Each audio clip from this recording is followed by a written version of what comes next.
Good evening and welcome to Money Matters. I'm your host, Brian Kohute from HJ Wealth Management. My co-host, Jim McGrory from Drucker and Scaccetti, fellow CPA. Our special guest is Joe Callahan from CiRightOne. He's a technology provider, and we have a great show, so thanks for joining us. Jim, let's talk about tax scams. I mean, you can't go a day without it happening. So That's right, Brian. We just were wrapping up tax season and just trying to look back and seeing what I saw as a recurring theme. And it just seemed that just a couple weeks ago, a client called. She said she was receiving threatening phone calls that she was going to be sued for not paying a tax bill. I've had clients, they're getting emails. Basically, the emails are saying, we want you to fill out this form, you can get reduced withholding. All these scams that are just trying to get people's their tax identification information and basically commit fraud when the scammers get that information. So what do you tell your clients to do? How do they protect themselves? Well, it's one of the things is if they are getting these phone calls, to immediately hang up, that they shouldn't respond. If they're getting emails, the IRS has a special email site that you would send that email onto the IRS, because the IRS is really they got their hands behind their back because it just seems it's so prolific, these scams. Right. You know that it's really troubling out there. Yeah, and I think what people don't realize is the IRS actually doesn't call you. Right. They don't send emails, right? Right. I mean, typically if it's serious, it's a certified letter. Exactly. The IRS would not call you. They would send you a notice, and it would be in the mail. But the scammers are getting very good at basically copying IRS templates and attaching that to the emails. So the emails look official, but then if you look at the underlying email address, it's not going to the correct IRS address. So, right. Yeah. You had a client called freaking out saying that they were sending the sheriff to her house to arrest her if she didn't make an immediate payment. And as I said, I can assure you that the IRS is not sending a sheriff to your house. Brian, it's really a shame because people are getting calls that they're basically going to be deported. They're going to lose their driver's license. These scammers are playing on fear. They're really an attempt to get your personal identification information. Once they have it, now you've got something called tax-related identity theft. What that is someone takes your personal identification information, they prepare a tax return, and they get refunds based on filing false tax returns. Now, that's the fraud in that they're taking taxpayer dollars and stealing it, and it was under your name or your Social Security number, if you will. Yes, so you wonder, like you would think IRS would have some kind of check to see, well, it looks nothing like your prior year return. They're just not there yet? They don't know. They do have, it's a good question. They do have some sort of automatic checks that they will halt the processing of a return, and they will send you a letter, and basically that letter will ask you to identify yourself. They'll ask for a copy of your driver's license, they'll ask for a copy of last year's tax return. They'll ask you to try to see that you are who you are. The challenge is that process could take up to 9 months before things could get straightened out. Right. So how are they getting the personal information to file these false returns? It's a good question. I think that people are just it's either they're not shredding their documents. They're giving their Social Security number out inadvertently. The scammers just have such expertise in obtaining this information. And basically, if they can get information, it's being almost bought and sold on the black market. Right. It's crazy out there. Yeah, no, it is. I mean, and I'm sure you get them. My clients get them all the time. Not just tax them, like a scam email, right? Mm-hmm. Hey, somehow I inherited $1 million from somewhere, and I just had to pay a fee to get it, right? Yep. So, yeah. What's your advice, to clients? Obviously, do not respond. We tell clients, do not respond to an email, right? Right. Anyone that's requesting funds via email, don't do it. It's not legitimate. Make a phone call. Make sure it's safe and secure, and Yep. you understand who the other side of the party is. Yeah, I absolutely. Try to protect your information as much as you can. I recently went to a seminar, and the gentleman asked, and anyone who goes to a doctor's appointment, a brand new doctor, you're filling out your name, your address, and on that form is your social security number. Right. And this was an IRS-led seminar, and the IRS agent said, who does that? And people raised their hand. He said, don't do it. The doctor doesn't need your social security number. So, and that's it. I guess that's the other issue is not only is your tax information being stolen, your health insurance information is being stolen as well, and claims are being made in your name. So, what you really need to do is you need to look at your credit report at least once a year. You should look at your medical, any claims you're getting from the health insurance companies. Make sure that what is being done to you is being done to you. Right. That someone else is not getting procedures done on your dime, if you will. Yeah, I'm still amazed how many people will send their social security via email. I get them for clients. I'm like cringing when I get it. Like, don't do it. Obviously, never, right? There's no reason to be emailing your social security. There is enough encryption software out there that you could, if you have to send something by email, send it password protected. Again, there's other software that will really mesh it up so it they can't get the information from it. So, what's someone supposed to do once they think they're a victim of identity theft? What's their first stop to do? The first stop to do is, well, if it's tax related identity theft, there is an IRS hotline you need to call. Okay. You should call there's a certain bullet list that you should do. Call the Federal Trade Commission. Call the credit agencies. There's 3 major ones. Tell them that your identity's been stolen. Someone's basically has filed a claim or a tax return under your number. And basically what they need to do is monitor. They really need to pay attention to their tax account history. So I would contact the IRS, get a tax transcript, make sure that what's been happening in your account is what you've been filing. And just you have to really watch. It's a shame. It's like once damage has been done, you really can't undo the damage a lot of times. In that the return has been filed, you have to work with the IRS to get that return undone, and then you can get your own return in. But it's like the scammer or whoever the theft, they've got U.S. taxpayers' dollars already, so you can really only protect yourself going forward. Right. Is it? Do you call your bank and let them know that you're? Absolutely. I would call your bank, because it seems that once they have the door in, they to your identification information, they seem to try to steal wherever they can get money.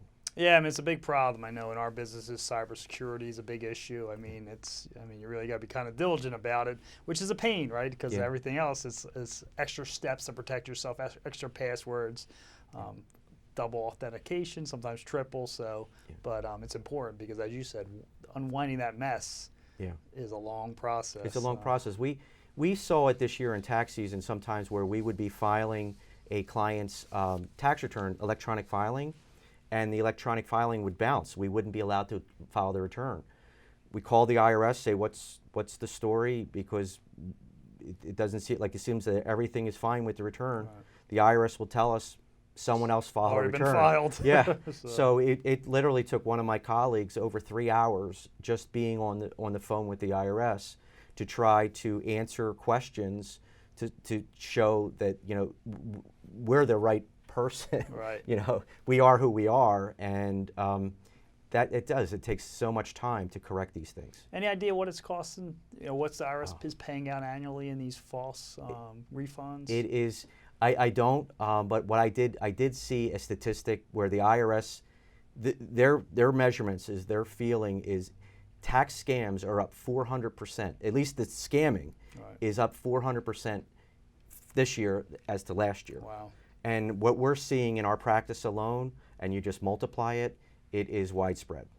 It really is widespread. Yeah, it's scary, right? Yeah. So So obviously, be careful, right? Yes, If you don't, absolutely. if you don't trust it, don't reply to it. Exactly. That's probably the best advice, and definitely don't give out your Social Security number To anyone. Mostly, no one needs it, right? Yeah, no one needs it. So, Jim, you have a time for a question from one of the viewers? Absolutely, Brian. Great. Robert Jenkins from Merton says, "Can you give me a few good reasons why a small company should use a CPA like yourself?" Right. So, I think it's a good question, but Brian, I'm going to answer a question with a question, All and right. that is, what is it that you would want your CPA to do for you? So save taxes, I would hope, right? It's in a small business a small company has many needs. It could have a bookkeeping need. It could have complex tax matters. It could have just accounting needs. So basically, what you need to be sure is you're using the CPA, you're using that tool, if you will, for the right reasons. CPAs have to take a rigorous examination. They have to have 80 hours of continuing education every 2 years. It is a level of professional that not in every situation do you necessarily need. So if a small business owner needs bookkeeping services, I don't know if a CPA is the right answer for that. If a small business owner has complex tax needs, I would call on a CPA. All right, great answer. If you have a question, here's how you send it to Money Matters. You can have your questions answered on Money Matters. Please go to our website, money-matterstv.com. On our homepage, click on the banner on the right that says Send Us Your Questions. While you're on our website, you can find information about our host and guests, as well as show notes and links about this show and past shows. Money Matters is also available as a podcast on iTunes and Stitcher, so you can listen to Money Matters while you're on the go. That website address, again, is money, MONEY, -matters, MATTERS, TV.com.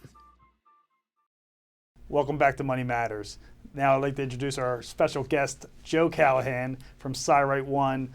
Joe, great to have you on the show. Tell us a little bit about your background, and I'll lead off with the first question. What is Internet of Things that we keep hearing about? Well, the Internet of Things is a buzzword that is quite prevalent in all industries today, but it's essentially dates back to the beginning in 1976 when there were 12 computers that were connected to this thing called the Internet, and then it progressed to 1992, where ultimately there were 1 million things connected and 99% of them were computers. And then we progressed to 2002, where we reached the tipping point of 500 million computers. And then 2012, we surpassed 8 billion, so 9 billion things. So where's the next 10 years? Yeah. Well, now that all the people are connected, it's everything else. And by 2022, there will be 50 billion things connected to the Internet. So what's CiRightOne doing about it? So we're a technology company that enables connectivity of things to the Internet. One thing that we connect is a microprocessor-based vehicle that is in the form factor of a card. Okay. Nice. So. Joe, why would financial institutions embrace this Internet of Things? It's the natural evolution of business and technology. It's going to enable the innovators and the early adopters to drive new products, features, and services to attract and retain their customer base. So it's just simply going to be an evolution of business in our economy. And it's for the first time we've seen innovative solutions that are brought forward that the consumers are demanding. Yeah.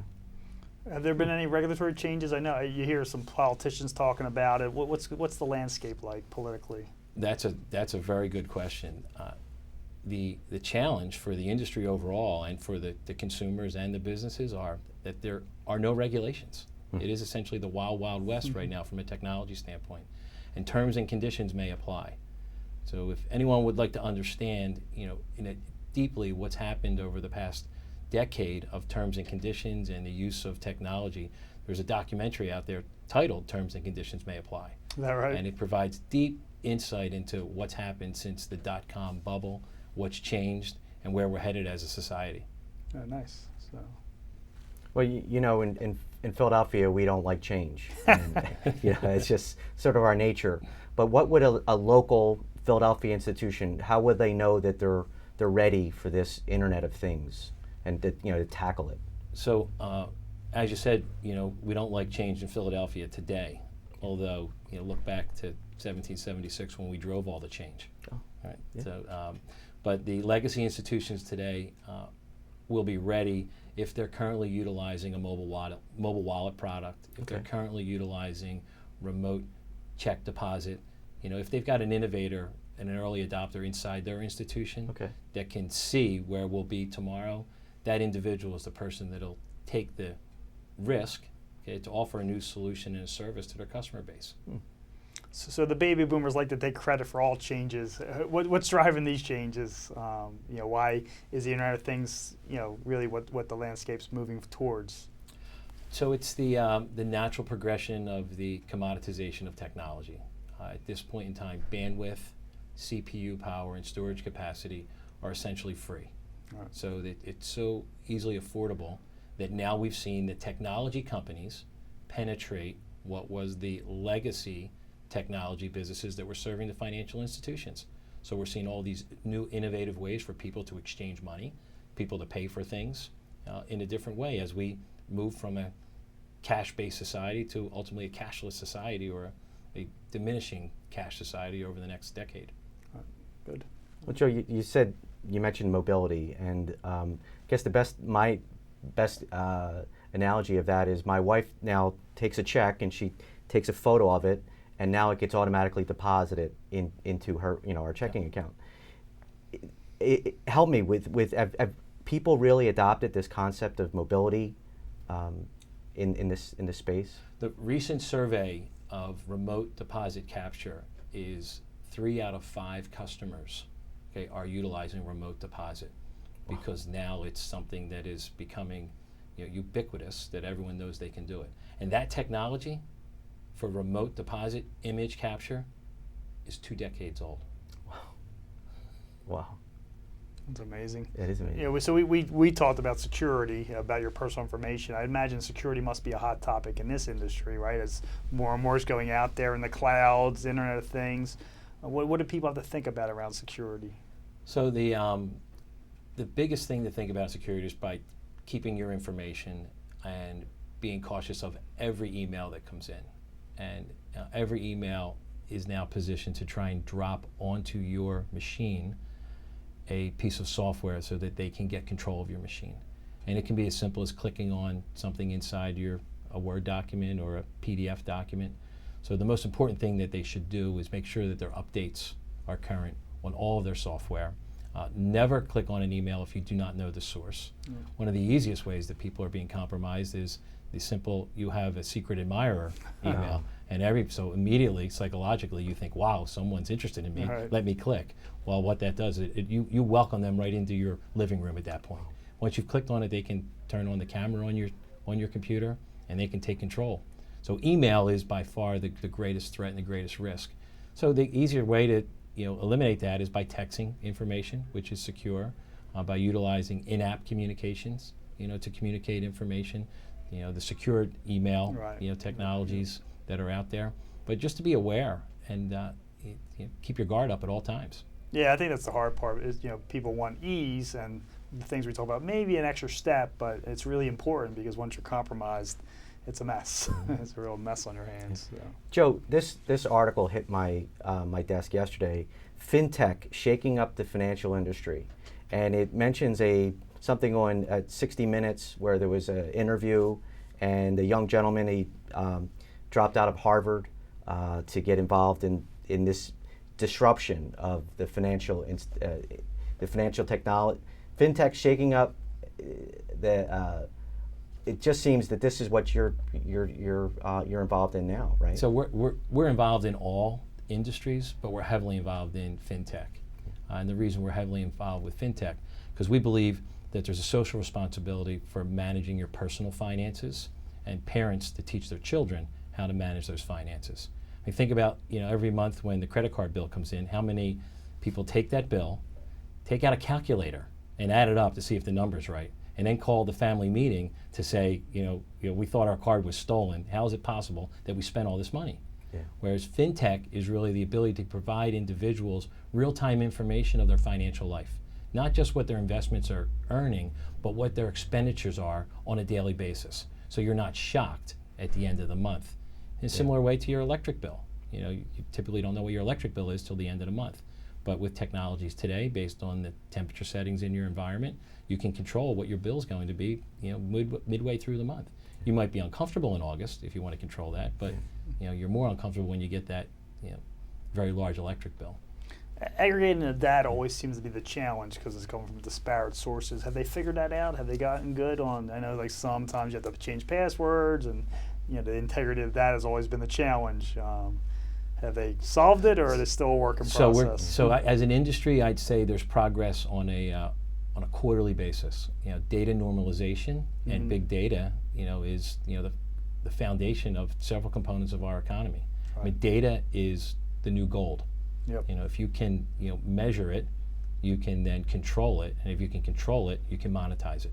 Whether it be something in manufacturing or in construction or in really any segment of business. Where do you think we're headed in the next 5 years?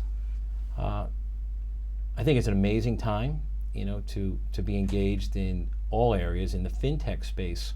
As we see the movement with more and more companies providing services that the consumers are going to demand what they need, and the financial institutions will have to respond. And it'll be the forward-thinking institutions that put their customers' needs first. And we'll move into this reputation economy, where the consumer will be able to rate their financial institution will be able to rate their consumer, and then we'll have more information to choose, as opposed to the typical choice being from some marketing or sizzle or something that was presented to us to drive a decision. We're going to rely on others to guide us to making that decision. Those are great, fun times ahead. So tell us about your background. How did you get involved in this industry, if you will, and what's your passion? So I was fortunate enough that my parents purchased an Atari 400 computer for me when I was in 8th grade. And the rest is history. So I've been around computers since 1978. Carried that through high school. Very proud North Catholic alumni in Philadelphia. Went to Ryan, so we're rivals. And we've got Doherty. Geez, we got the whole Catholic League here. Yeah. And then from there, I tell this jokingly, my father always said I could go to one of 3 schools. I could go to Drexel, or I could go to Drexel, or I could go to Drexel. And guess you went to Drexel? I chose Drexel. Fair enough. And the rest is history, based on being exposed to computers and just always driving innovation. So what do your clients look like? Are they small businesses? I know you're local, so are they local businesses, and why are they calling you? At what point do they say, hey, I need you to come in and help us? So we typically get a call not from an end client, but from someone that's already delivering a solution to that client. Got you. And they're looking to innovate and bring additional technology into their product or services. Okay. Something what's very ironic, is that the first technical consultant to any business was not an IT guy. It was an accountant. And that accountant came in and they organized the general ledger and the accounts receivable in a process that was on some mainframe hosted system. So we're seeing a lot of accountants come to us and asking us to help with their clients. And their clients that are wanting to deliver new solutions, in the marketplace. So it's, like I said, there will be, immense consolidation of businesses over the next decade. People that adopt new technology will be able to scale more efficiently and grow. And so you did a plug for CPAs there, Jim. Yeah, I appreciate that, Jim. I know you had mentioned you have a portfolio of companies. Are they integrated? What do they look like? And what attracts you to make an investment in these portfolios? Or partner up with them? Yeah, so we truly partner with the companies where we make an investment, from a capitalization standpoint of our IP and our resources to drive innovation. And the common thread through all of them is that they're all related to something connected to the internet that is all connected to the internet through the CiRight backbone and technology. So everyone leverages the 800,000 man-hours of work over the past 2.5 decades that the CiRight team has put forth in delivering this platform and technology, so that in rising tides, all boats are lifted. So none of the companies are disparate from a unification standpoint, and a company that's doing something in construction may benefit from a company that's utilizing our technology in the fintech space. It's a very unique model. Yeah. It sounds like it. Who are your competitors? Do you have any out there? Or? So any of your enterprise, software suites, there's 800,000, companies that are servicing information technology needs, across the country, whether they're software companies, whether they're consultants, advisors.